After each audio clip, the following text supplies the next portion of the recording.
"We can't come to your housewarming, your sister needs food," Mom texted. I replied, "No worries." They never knew my place was a $4,500,000 mountain mansion set to be featured on TV. When it aired that night, my phone blew up. It all started with a text, "Charlotte needs groceries." Just 4 words. But in that moment, hours before the most important night of my life, those words didn't just break my heart, they flipped a switch inside me. I was about to prove them all wrong, in a way the whole world would see. I was standing in my dream home, fingers tracing the cool granite of the kitchen island, the custom woodwork I'd obsessed over for months. Outside, 12 acres of pristine mountain property stretched out, floor-to-ceiling windows framing a view so breathtaking it stole my breath every single morning. This wasn't just a house, it was a monument to 15 years of relentless grind, saving every penny, building a real estate empire from the ground up. This house was worth millions, paid for in cash, and my parents had no idea. They never asked. To them, I was still the quiet daughter who left Seattle at 18, rarely looking back. "Something with houses," they'd say vaguely, dismissing my entire career. They'd poured every ounce of attention and resources into Charlotte, my younger sister. Charlotte, 28, still lived at home.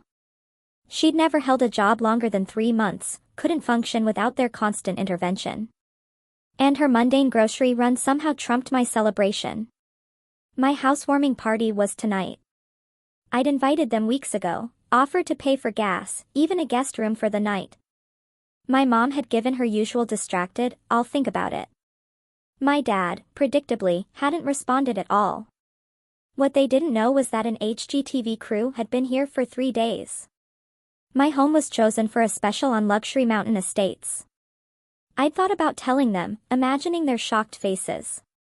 But something held me back, stubborn pride, maybe, or hard-earned self-preservation.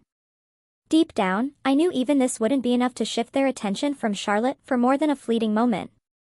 Sophia, my best friend, arrived an hour before guests, arms overflowing with flowers, face etched with concern. We'd met in college, 2 fiercely ambitious women.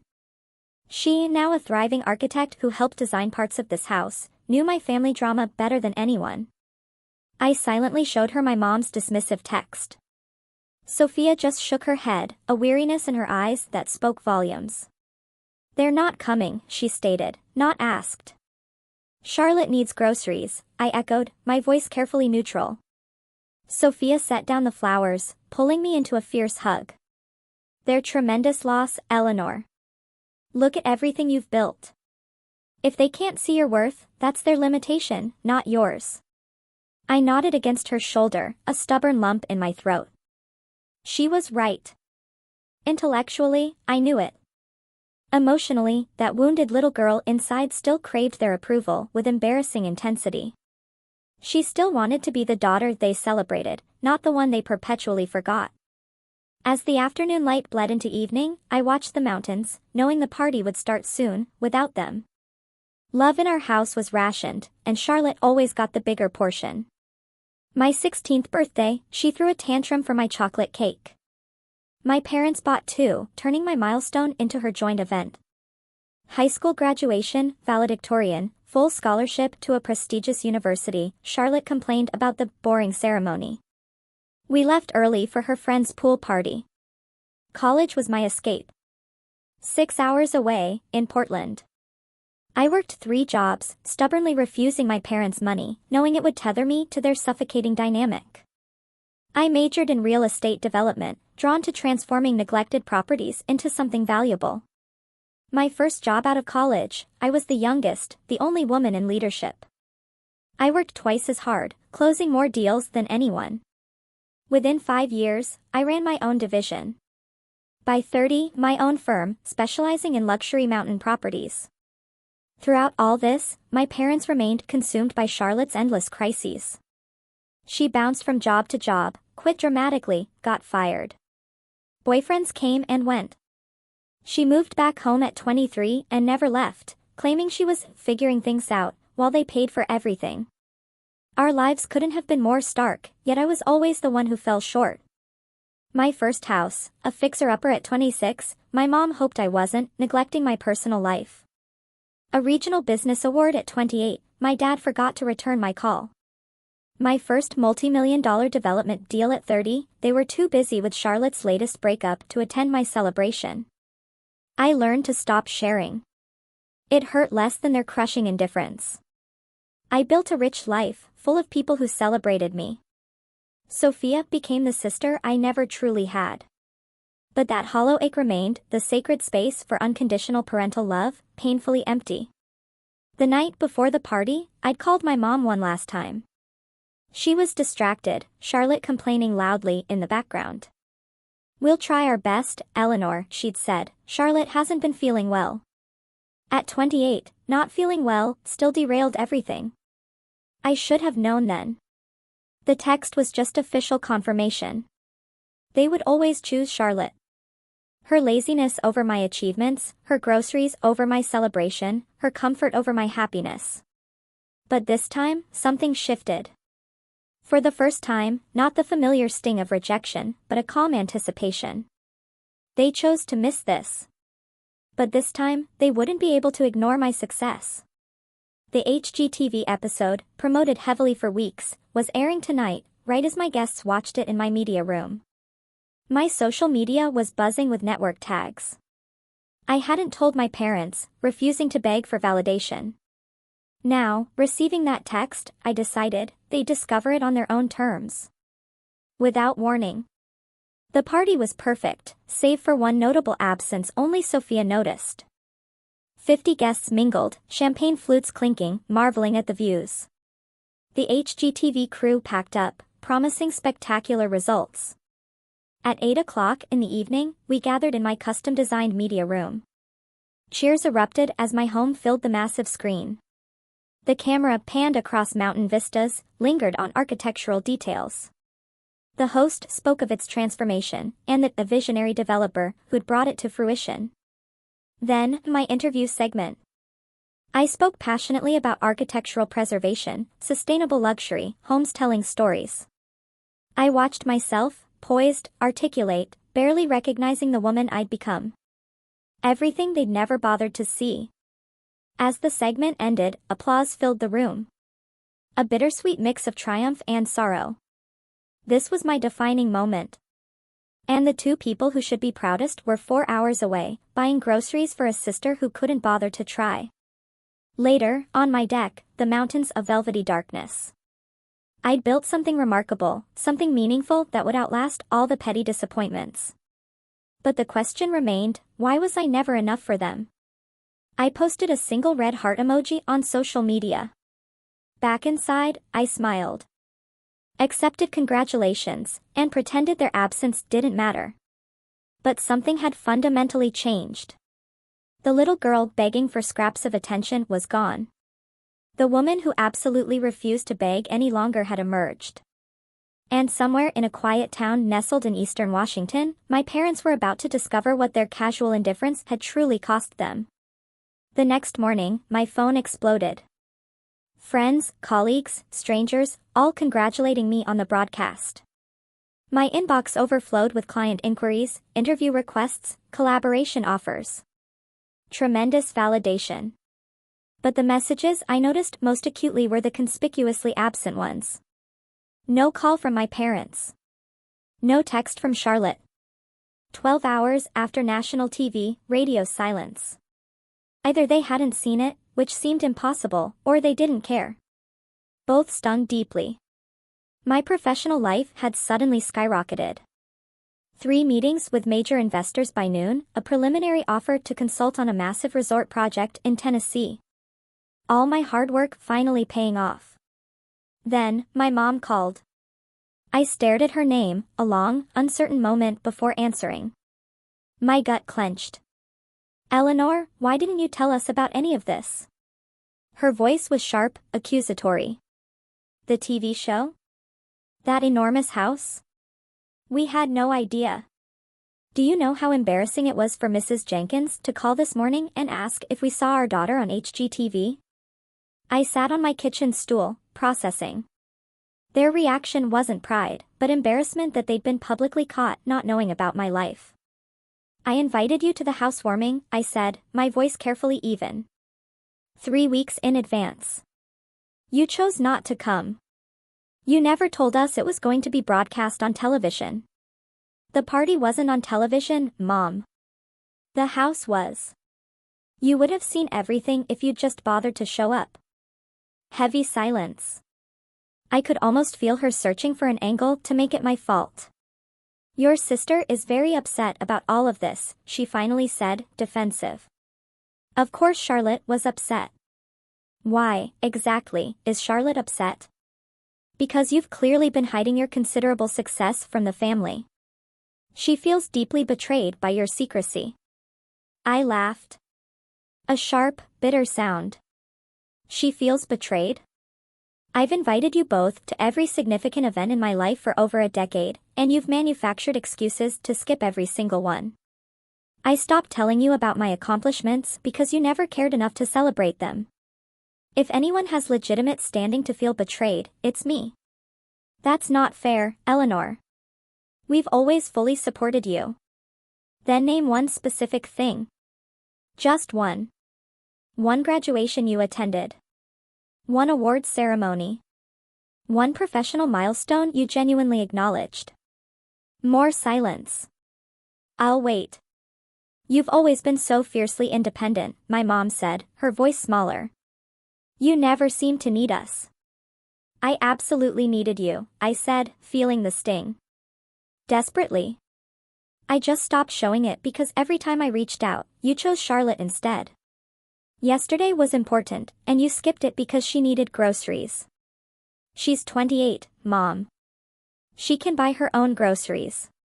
Your sister has her own struggles. Her struggles are that she's never had to try because you do absolutely everything for her. That's not struggling, Mom. That's being completely enabled by parents who refuse to let her grow up and face natural consequences. I heard her sharp, offended breath. For a moment, I thought she might hear me. Then her voice hardened. I don't appreciate being spoken to this way. Your father and I did our best. If you deliberately kept your life secret, that's your choice. Don't blame us for not knowing things you refused to share. The call ended. No resolution. No apology. I sat in my beautiful home, surrounded by tangible success, feeling that familiar deep ache of being misunderstood. But this time, it was different. Usually, I'd feel drained, defeated, questioning myself. Today, I felt clarity.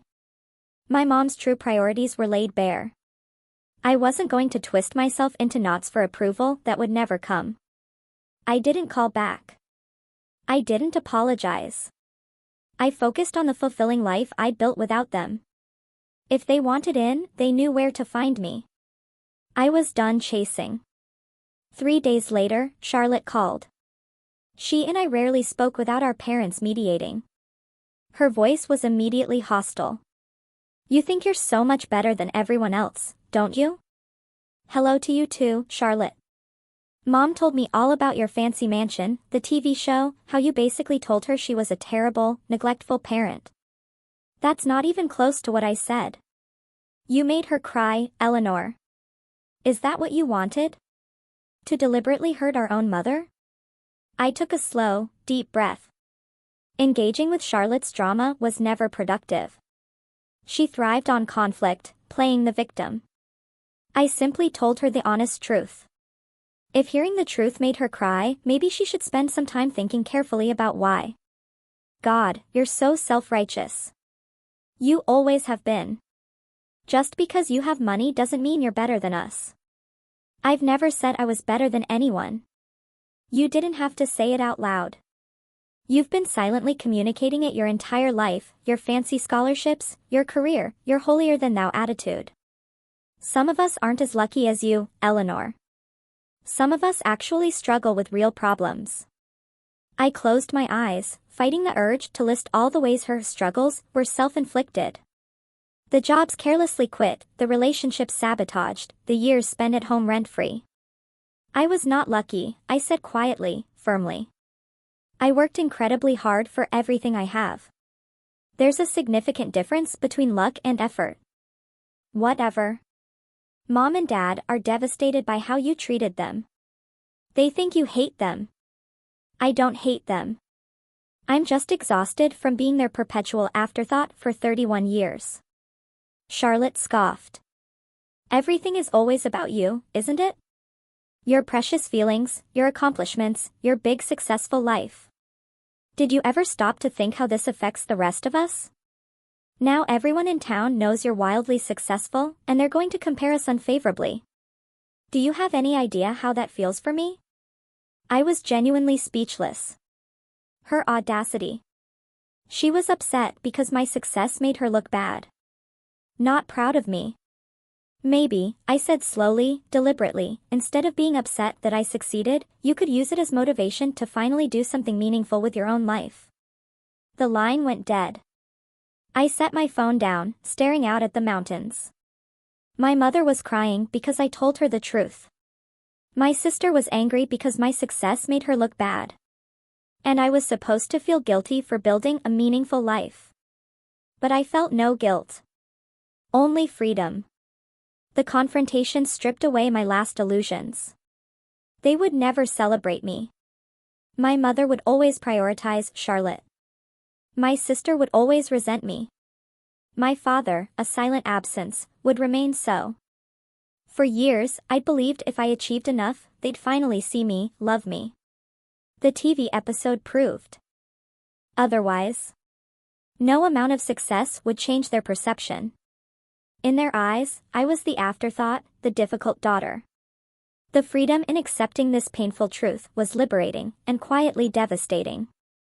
I no longer had to chase their approval, but I also had to let go of the hope that had sustained me for so long. 2 weeks later, Aunt Carol reached out on social media. We hadn't spoken in years. Her message, Eleanor, I saw the HGTV episode. Congratulations. I have some important things to tell you about your family. Things that might explain a lot. Can we meet? I stared at the message. Aunt Carol had always been kind. If she was reaching out now, it was significant. We met at a quiet cafe in Seattle. She looked nervous but determined.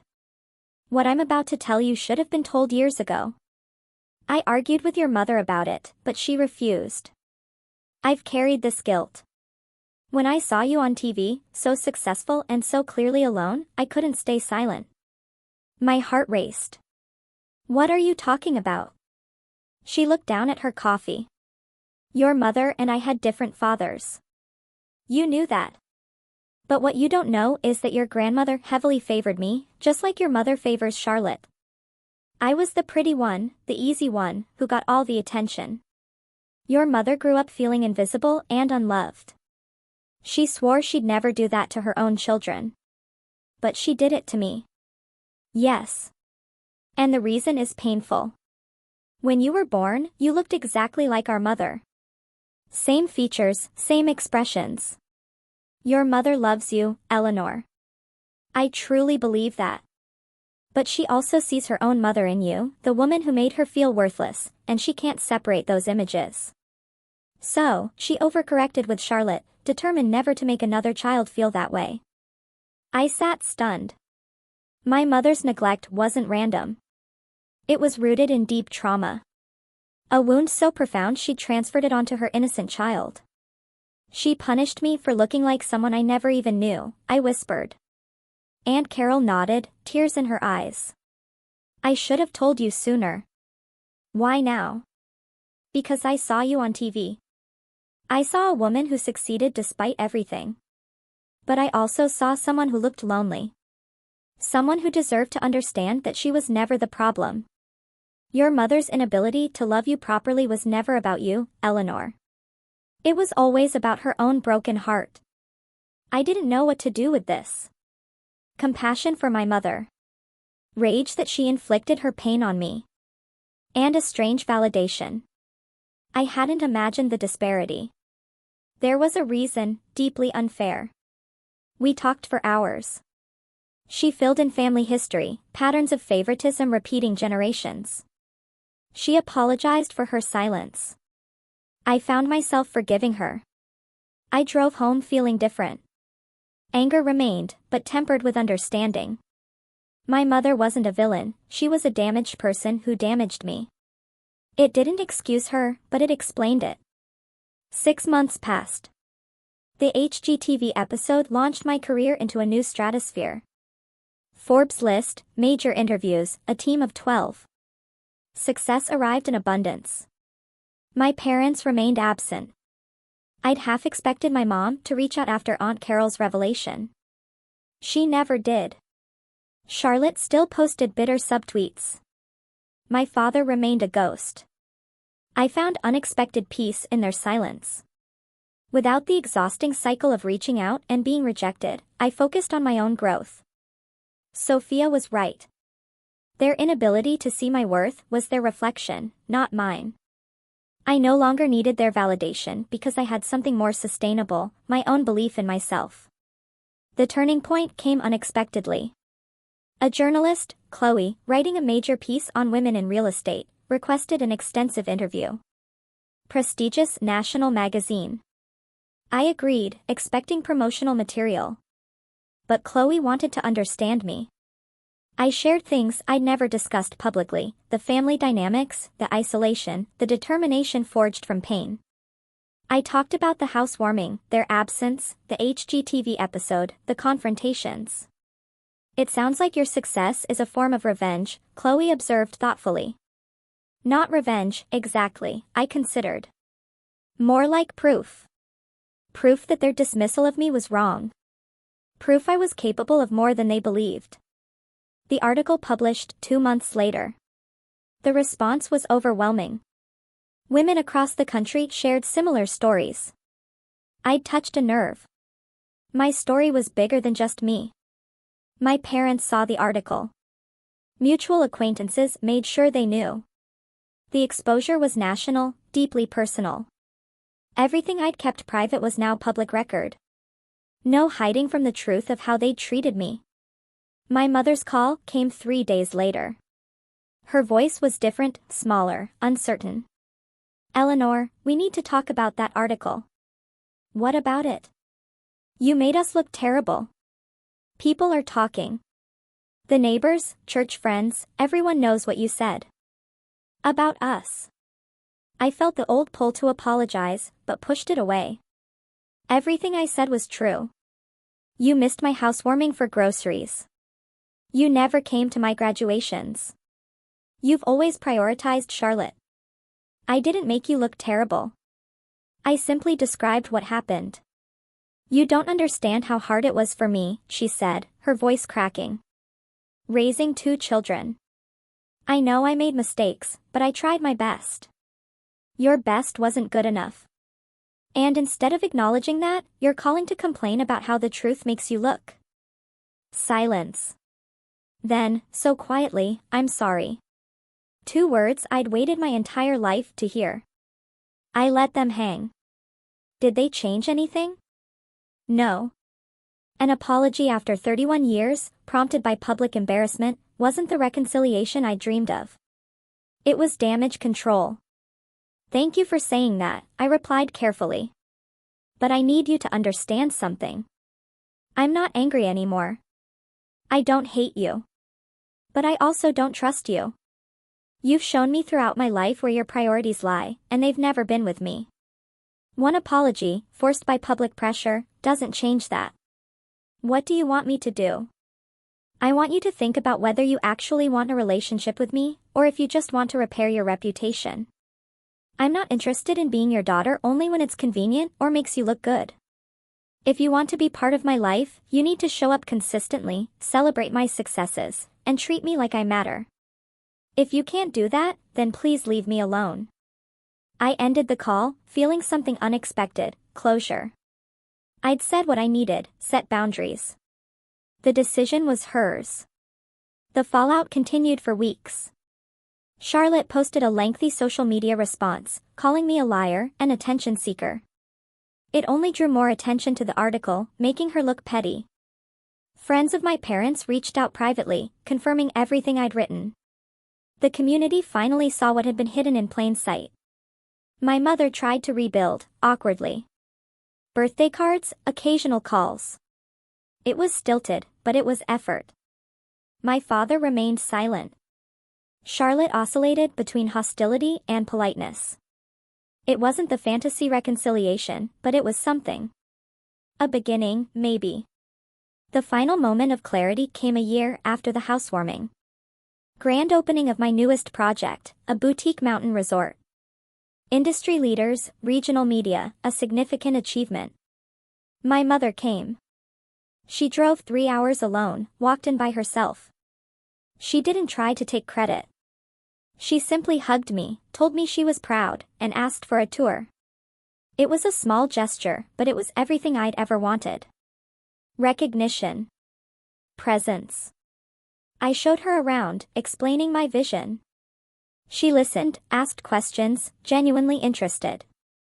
On a terrace overlooking the valley, tears in her eyes, she said, "I wasted so many years. I can't get them back. I can't fully explain why I did what I did, but I'm here now. And I want to do better." I nodded. Not quite ready to forgive, but willing to allow the possibility. Healing would take time, if it happened at all. But for the first time, I believed it might be possible. In the months that followed the article, the consequences for my family unfolded. Charlotte, finally facing reality, enrolled in community college and worked part-time. A small step, but progress. My mother joined a therapy group. The exposure forced her to confront patterns she'd avoided. My father remained distant, but reports suggested he was quieter, more withdrawn. The community finally understood the uncomfortable truth. Their reputation was permanently altered. The grocery run, once so trivial, now symbolized everything they'd gotten wrong. Standing on my deck one evening, watching the sunset, I reflected. The revenge wasn't about destroying them. It was about finally being seen. The HGTV episode, the article, the public acknowledgement, these weren't weapons. They were mirrors, reflecting back what my family refused to see. I had built an extraordinary life, filled with purpose, beauty, people who loved me unconditionally. And I'd done it without them. The greatest revenge wasn't public exposure. It was the peace I found within myself. The unshakable knowledge that I was worthy of love and recognition, regardless of whether they ever chose to provide it. My future stretched bright with possibility.